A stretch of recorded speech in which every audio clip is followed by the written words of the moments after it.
ফারিয়া, তুমি আমাকে বলো তো দেখি, বৃক্ষ জাতীয় উদ্ভিদের বৈশিষ্ট্যগুলো কি কি? আশা করি তুমি পারবে। আমি তোমাকে এই বিষয়টি পড়িয়েছিলাম আমাদের প্রাথমিক বিজ্ঞান বইয়ের প্রথম অধ্যায়ের পড়া। বলো, বৃক্ষের বৈশিষ্ট্যগুলো কি কি? বৃক্ষ জাতীয় উদ্ভিদের বৈশিষ্ট্যগুলো কি কি? হ্যাঁ স্যার, আমি এই প্রশ্নের উত্তরটি পারি। বৃক্ষ জাতীয় উদ্ভিদের বৈশিষ্ট্যসমূহ হল: ১. বৃক্ষ জাতীয় উদ্ভিদের কাণ্ড শক্ত, মোটা ও দীর্ঘ হয়। ২. এ সকল উদ্ভিদের কাণ্ড থেকে শাখা প্রশাখা ও পাতা বের হয়। ৩. এদের মূল মানে শিকড় মাটির অনেক গভীরে যায়। কিছু উদাহরণ হলো আম গাছ, জাম গাছ, কাঁঠাল গাছ ইত্যাদি।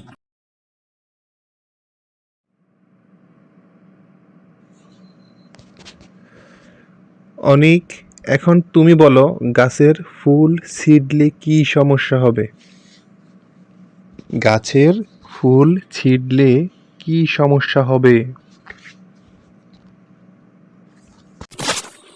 ফুল হলো গাছের বিশেষ ধরনের একটি অংশ, যা সাধারণত রঙিন হয়। ফুল থেকে উদ্ভিদের ফল ও বীজ উৎপন্ন হয়। এই বীজ বপন করলে তা থেকে অনুরূপ চারা গাছের সৃষ্টি হয়। গাছের ফুল ছিঁড়লে গাছের ফল ও বীজ উৎপন্নে ব্যাঘাত ঘটবে। ফলে নতুন নতুন চারা গাছের সৃষ্টি হবে না। একসময় গাছটি আস্তে আস্তে বিলুপ্ত হয়ে যাবে।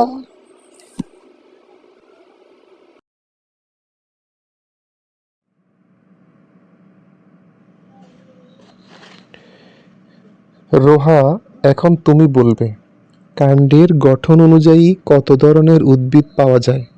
উদাহরণ সহ বলবে কিন্তু। কাণ্ডের গঠন অনুযায়ী ৩ ধরনের উদ্ভিদ পাওয়া যায়, যথা বিরুৎ, গুল্ম ও বৃক্ষ। বিরুৎ নরম ও সবুজ কাণ্ড বিশিষ্ট উদ্ভিদকে বিরুৎ শ্রেণীর উদ্ভিদ বলে, যেমন ধান, সরিষা, টমেটো ইত্যাদি। গুল্ম যে সকল উদ্ভিদের কাণ্ড শক্ত এবং বিরুৎ এর তুলনায় আকারে অনেক বড় এবং কাণ্ডের গোড়ার কাছ থেকে শাখা প্রশাখা বের হয়, সে সকল উদ্ভিদকে গুল্ম জাতীয় উদ্ভিদ বলে, যেমন গোলাপ, রঙ্গন, জবা ইত্যাদি। বৃক্ষ যেসব উদ্ভিদের কাণ্ড দীর্ঘ ও শক্ত প্রকৃতির, সেসব উদ্ভিদকে বৃক্ষ বলে, যেমন আম গাছ, জাম গাছ, কাঁঠাল গাছ ইত্যাদি।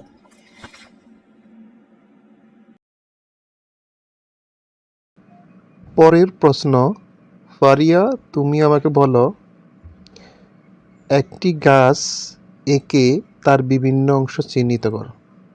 অর্থাৎ একটি গাছের বিভিন্ন অংশ তুলে ধরো। গাছের কোনটি কোন অংশ আমাকে বলো।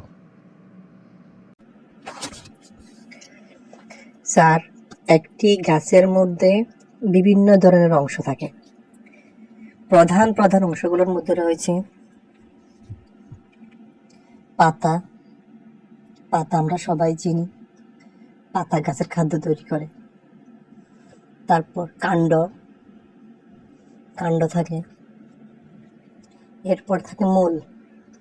মূল মানে শিকড়, যেটি দিয়ে গাছটা মাটির সাথে আটকে থাকে। পাতা, কাণ্ড, মূল বা শিকড়। এছাড়াও থাকে ডালপালা, শাখা প্রশাখা, গাছের বাকল বা চামড়া। এরপরে থাকে ফল, আর অনেক কিছু থাকে, তবে প্রধান প্রধান থাকে পাতা, কাণ্ড, মূল বা শিকড়।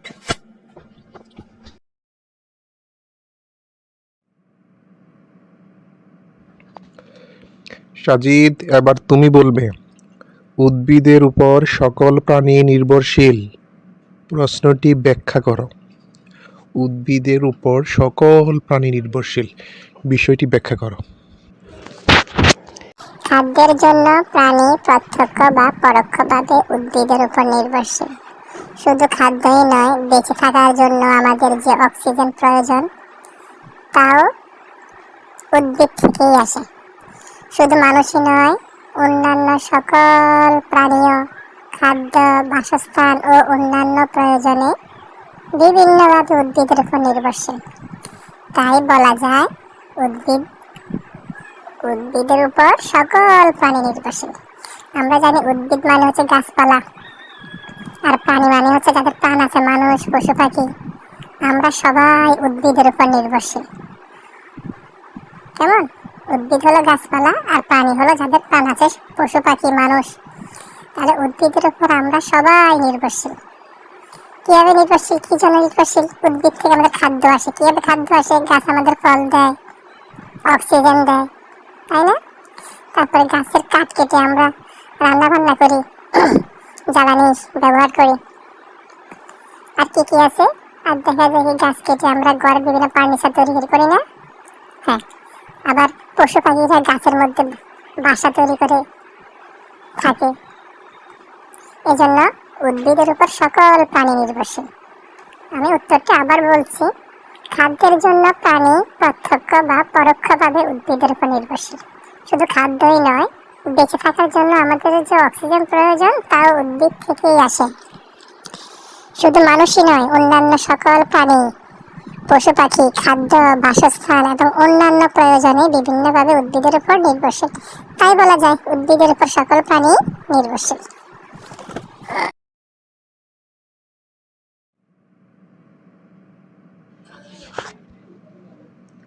স্যার, আমার একটা প্রশ্ন ছিল, উদ্ভিদের যে পাতা আছে, পাতার কাজ কি কি? শোনো তাহলে, উদ্ভিদের পাতার বিভিন্ন কাজ রয়েছে।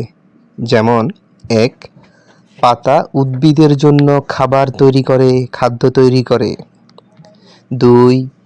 পরিবেশে অক্সিজেন ও কার্বন ডাই অক্সাইডের ভারসাম্য রক্ষা করে। পাতা পরিবেশের কার্বন ডাই অক্সাইড এবং অক্সিজেনের ভারসাম্য রক্ষা করে।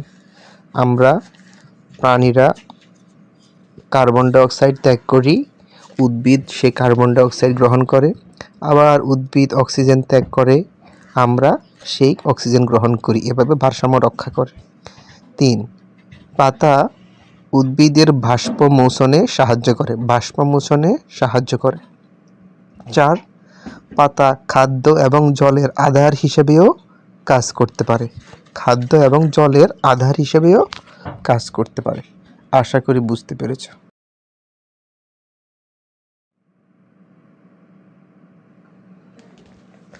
স্যার, আপনার কাছে আমার আরেকটা প্রশ্ন, সপুষ্পক এবং অপুষ্পক উদ্ভিদ কাকে বলে? আমাদেরকে দুটো করে উদাহরণ যদি বলতেন ভালো হয়। সপুষ্পক এবং অপুষ্পক উদ্ভিদ।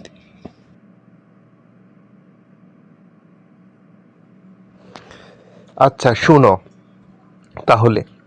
সপুষ্পক উদ্ভিদ, যে সকল উদ্ভিদের ফুল হয় তাকে সপুষ্পক উদ্ভিদ বলে। সপুষ্পক মানে ফুল হয়। যে সকল উদ্ভিদের ফুল হয় তাকে সপুষ্পক উদ্ভিদ বলে। উদাহরণ হলো আম, শাপলা। আম গাছের ফুল হয়, আর শাপলার তো ফুলই হয়। কেমন? ওকে। এরপর অপুষ্পক উদ্ভিদ। অপুষ্পক মানে ফুল হয় না। যে সকল উদ্ভিদের ফুল হয় না তাকে অপুষ্পক উদ্ভিদ বলে। যেমন ডেকি শাক, তারপর মশ। কেমন? আশা করি বুঝতে পেরেছ।